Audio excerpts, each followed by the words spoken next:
नमस्कार दोस्तों, सत्यम education YouTube channel में आप सभी का एक बार फिर से स्वागत है। दोस्तों, आज के वीडियो लेसन में हम कक्षा 7 हिंदी विषय में चैप्टर नंबर 3 हिमालय की बेटियां, इस निबंध को हम देखने वाले हैं, इसकी चर्चा करने वाले हैं। तो इस वीडियो को अंत तक देखिएगा और चैनल पर पहली बार आए हैं तो चैनल को सब्सक्राइब कीजिए, पास में दिए गए बेल आइकन पर क्लिक कीजिए और ऑल पर क्लिक कीजिए ताकि हमारी आने वाली सभी वीडियोस की नोटिफिकेशन आपको सबसे पहले मिल सके। तो चलिए शुरू करते हैं हमारा वीडियो लेसन।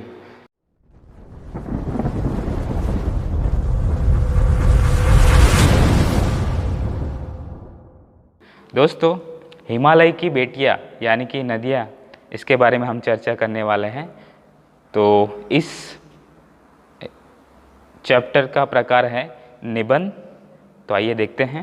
अभी तक मैंने उन्हें दूर से देखा था। लेखक कहते हैं कि अभी तक तो मैंने उनको दूर से देखा था, पास में जाकर के देखा नहीं था। किसकी बात हो रही है? नदियाँ के बारे में बात हो रही है। बहुत सारी नदियाँ हैं जो हिमालय से आती हैं, जिसका ओरिजिन हिमालय है।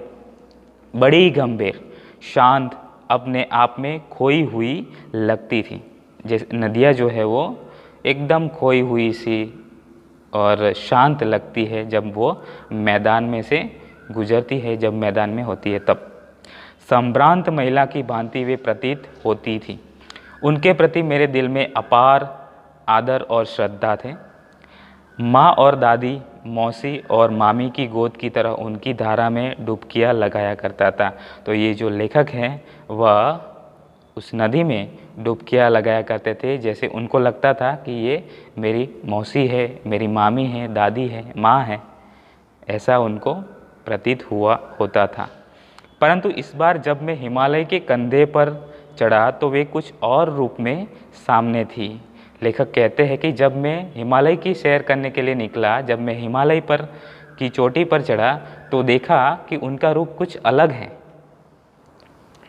मैं हैरान था कि यही दुबली पतली गंगा, यही यमुना, यही सतलुज समतल मैदानों में उतरकर विशाल कैसे हो जाती है।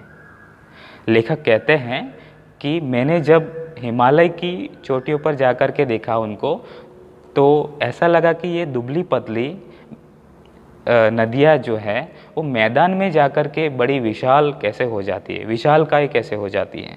इनका उछलना और कूदना, खिलखिलाकर लगातार हंसते जाना, इनकी यह भावभंगी, इनका यह उल्लास कहाँ गायब जो हो जाता है मैदान में जाकर।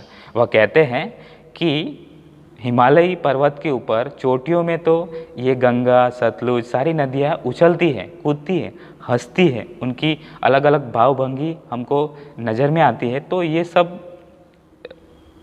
हरकतें उनकी कहाँ गायब हो जाती है जब वह मैदान में जाती है। किसी लड़की को जब मैं देखता हूँ, किसी कली पर जब मेरा ध्यान अटक जाता है, तब भी इतना कौतूहल और विस्मय नहीं होता है जितना कि इन बेटियों की बाल लीला देखकर। मतलब आप समझ ही चुके होंगे कि हिमालय जो है वो नदियों के पिता है, नदियों के जन्मदाता है। वहाँ पर देखते हैं नदियों को तो नदियाँ जो है वो छोटे बालक के जैसे उछल कूद करती हुई नज़र आती है। तो ये सब देख कर के लेखक जो है वो आश्चर्यचकित हो जाते हैं कि इन नदियों का बालपन यहाँ पर ही देखने को मिल रहा है। वहाँ पर समतल स्थान पर तो मैदानों में तो वह एकदम शांत और गंभीर दिखाई देती है। कहाँ ये भागी जा रही है? वह कहते हैं कि ये सब कहाँ जा रही है? वह कौन लक्ष्य है जिसने इन्हें बेचैन कर रखा है? ऐसा कौन सा उनका लक्ष्य है? कहाँ उनको जाना है कि वह बेचैन है? अपने महान पिता का विराट प्रेम पाकर भी अगर इनका हृदय अतृप्त है तो वह कौन होगा जो इनकी प्यास मिटा सकेगा? वह कहते हैं कि हिमालय इतना बड़ा है और उनका प्रेम उनके लिए भी बहुत है। तो ये सब अतृप्त क्या हैं? ये सब सारी नदियाँ जो है वो अतृप्त के हैं और इनकी प्यास कौन मिटाएगा? बर्फ़ जली नंगी पहाड़ियाँ, छोटे छोटे पौधों से भरी घाटियाँ। आप सब जानते हैं कि हिमालय पर्वत पर बर्फ़ ज़्यादा है और बर्फ़ से घना हुआ हिमालय है। तो छोटे छोटे पौधों से भरी घाटियाँ जो है वो छोटे छोटे पौधे हैं वहाँ पर। बंधुर आदित्यकाय, सरसब्ज उपत्यकाएं, ऐसा है इनका लीला निकेतन। वहाँ पर ये सब देख कर के वह कहते हैं कि कितना मनमोहक दृश्य है यहाँ का।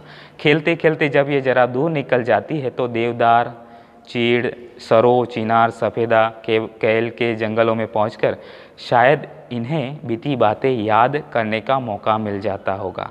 लेखक कहते हैं कि ये सारे जंगल क्रॉस करके जब आगे पहुंच जाती होगी तो इन्हें अपनी बीती बातें याद आ जाती होगी।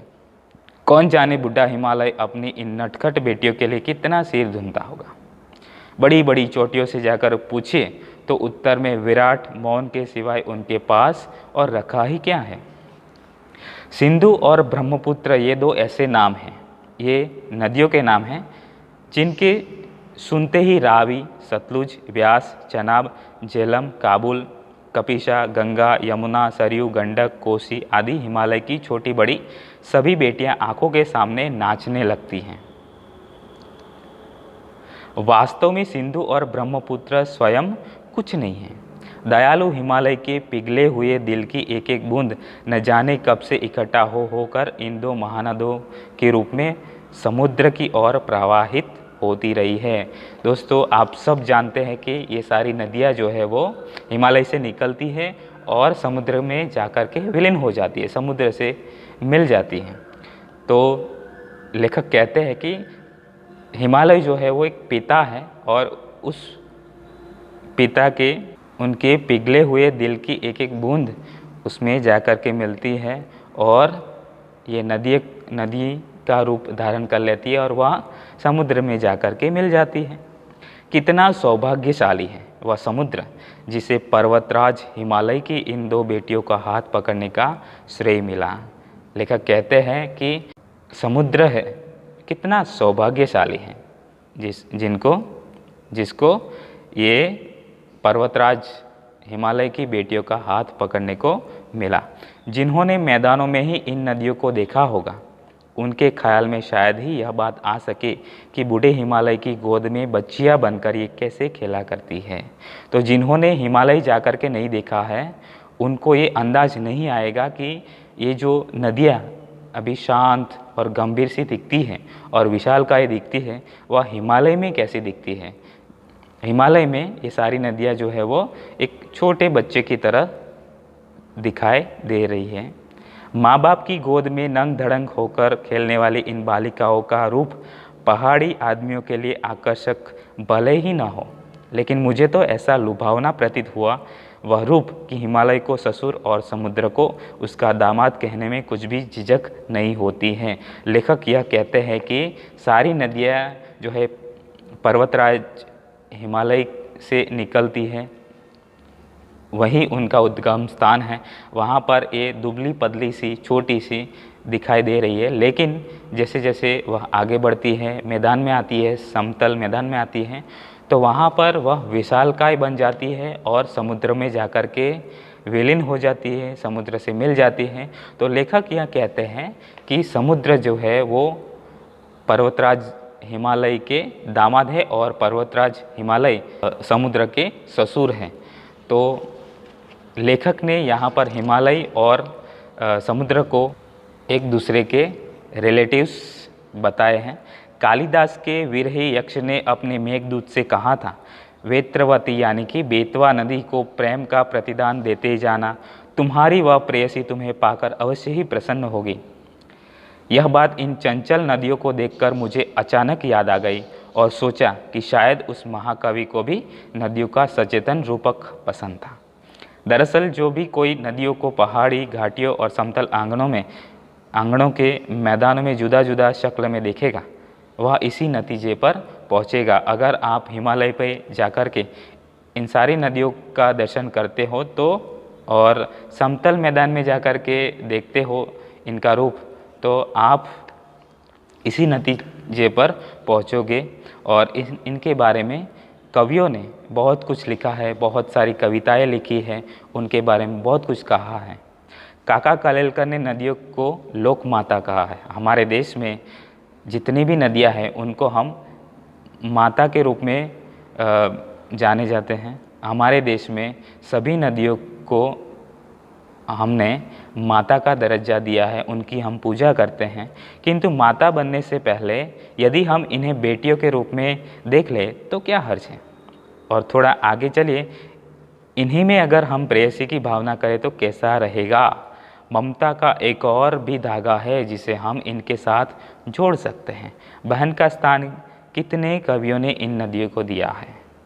वह कहते हैं कि काका कालेलकर ने तो नदियों को लोक माता कहा है, लेकिन इनसे आगे बढ़े तो माता बनने से पहले यह बेटियों के रूप में भी जानी जा सकती है। प्रेयसी भी कहा जा सकता है, माता भी कहा जा सकता है। बहन का स्थान भी इन नदियों को दिया जा सकता है। कुछ कवियों ने नदियों को बहन के रूप में भी देखा है, उनके बारे में बहुत सारी कविताएं लिखी हैं। एक दिन मेरी भी ऐसी भावना हुई थी। थोलिट यानी कि तिब्बत की बात है। लेखक कहते हैं कि एक बार मेरे साथ भी ऐसी घटना घटी हुई थी। जब मैं तिब्बत में था, मन उचट गया था, यानी कि वो बेचैन हो गए थे, तबीयत ढीली थी, उनकी हेल्थ अच्छी नहीं थी। सतलज के किनारे जाकर बैठ गया। तो वह सतलज के यानी कि सतलज नदी के किनारे जाकर के बैठ जाते हैं। दोपहर का समय था, पैर लटका दिए पानी में। लेखक कहते हैं कि मैंने अपने पैर जो है वो पानी में रख दिए थे, लटका दिए थे। थोड़ी ही देर में उस प्रगतिशील जल ने असर डाला, तन और मन ताज़ा हो गया तो लगा मैं गुनगुनाने। वह कहते हैं कि सतलुज नदी के किनारे पर जाकर के मैं बैठ गया, वहाँ पर जाकर के अपने पैर पानी में रख दिए। थोड़ी देर के बाद मेरा मन प्रफुल्लित हो गया, मैं उदास था तो खुश हो गया और मेरा मन प्रफुल्लित होकर के गुनगुनाने लगा। जय हो सतलज बहन तुम्हारी, लीला अचरज बहन तुम्हारी, हुआ मुदित मन हटा खुमारी, जाऊँ मैं तुम पर बलिहारी। तुम बेटी यह बाप हिमालय, चिंतित पर चुपचाप हिमालय, प्रकृति नटी के चित्रित तट पर, अनुपम अद्भुत छाप हिमालय, जय हो सतलज बहन तुम्हारी। बहुत ही प्यारी सी रचना है ये। नागार्जुन इनके लेखक हैं। तो बहुत ही अच्छे से इन्होंने नदियों के बारे में विवरण किया है। अगर आपने भी हिमालय की सैर की है, हिमालय पे जाकर के आपने इन नदियों को देखा है, तो अपनी नोटबुक में अपने अंदाज में अलग तरीके से हिमालय के बारे में लिख सकते हैं, नदियों के बारे में लिख सकते हैं। और एक और प्रश्न यह हुआ है कि हमारे गुजरात में बहुत सारी ऐसी नदियां हैं जिनकी हम पूजा करते हैं, बाधा करते हैं। तो इन सारी नदियों के बारे में जानें, उनका ओरिजिन के बारे में जानें। और अगर आपके आसपास के गांव हैं जहां पर नदियां बहती है तो उसी नदियों के कुछ फोटोग्राफ्स लें, उनके बारे में अपने नोटबुक में लिखें। तो दोस्तों, आज के वीडियो लेसन में बस इतना ही। फिर मिलेंगे एक नए वीडियो के साथ। तब तक के लिए जय हिंद, जय भारत।